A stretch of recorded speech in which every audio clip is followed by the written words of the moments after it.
Jean-Baptiste Cossé s'est installé à mes côtés. Il est directeur conseil RSE pour la décarbonation et la biodiversité au sein du bureau Veritas. Alors, bonjour. On entend beaucoup parler de l'excès de normes. On voudrait savoir avec vous qu'est-ce qu'il en est vraiment. Parce qu'on les pointe des doigts souvent, ces normes. Comment est-ce que vous expliquez cette défiance envers la norme, toujours plus de normes, toujours trop de normes? Alors bonjour. Bonjour. Déjà merci pour votre question. Alors laissez-moi juste présenter très rapidement Bureau Veritas. Donc Bureau Veritas c'est une entreprise, un tiers de confiance. C'est une entreprise qui a été créée en 1828. Ouais. Qui est bientôt bicentenaire. Vous ne faites pas votre âge. Non, c'est clair, c'est clair. Et qui est du coup présent dans 140 pays avec plus de 84 000 collaborateurs à travers le monde. C'est important.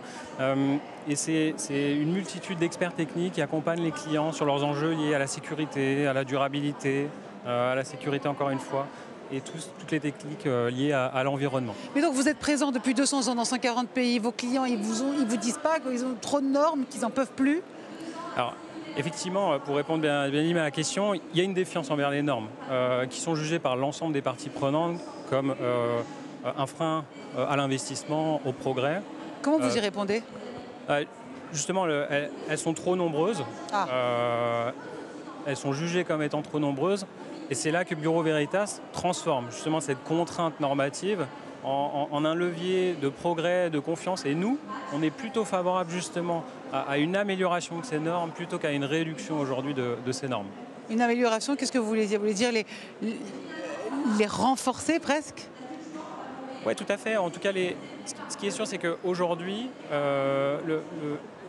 si on ne crée pas de normes, les normes se créent par elles-mêmes. C'est-à-dire qu'il y a beaucoup d'acteurs qui sont en demande de normes dans un certain nombre de secteurs. Je vais prendre un exemple, par exemple, le secteur des batteries électriques, le secteur de l'hydrogène, où les acteurs sont en demande justement de normes. Donc elles sont nécessaires, ces normes? Oui, pour investir, pour pouvoir innover dans ces secteurs-là, elles ont besoin d'une réglementation. Pourquoi? Parce que les normes apportent à la fois de la structuration, de la transparence, mais également une comparabilité, vous voyez, entre les différents acteurs et les différents soit projets, soit produits de ces différents acteurs que je mentionne. Donc ce que vous dites, c'est que quand il n'y a pas de normes ou quand l'État recule ou est absent, l'entreprise, peut-être la plus opaque, qui va venir combler ce trou, c'est ça? Tout à fait. En fait, aujourd'hui c'est simple, il n'y a jamais eu autant de création de labels. C'est vrai.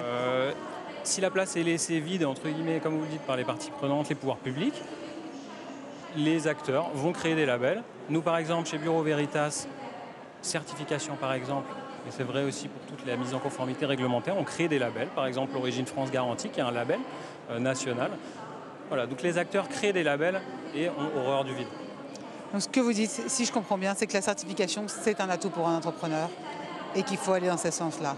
Tout à fait, c'est-à-dire que pour les entrepreneurs, il ne faut pas le voir comme un frein au progrès, à l'innovation. Il faut vraiment le voir comme un facteur différenciant, un outil de comparabilité et quelque chose qui va donner confiance aux parties prenantes, que ce soit aux clients de ces entrepreneurs, aux fournisseurs évidemment. Donc, si je résume, à l'ensemble de la chaîne de valeur. Ce sera le mot de la fin. Merci beaucoup, Jean-Baptiste Cossé, directeur conseil RSE, décarbonation et biodiversité au sein du Bureau Veritas. Merci.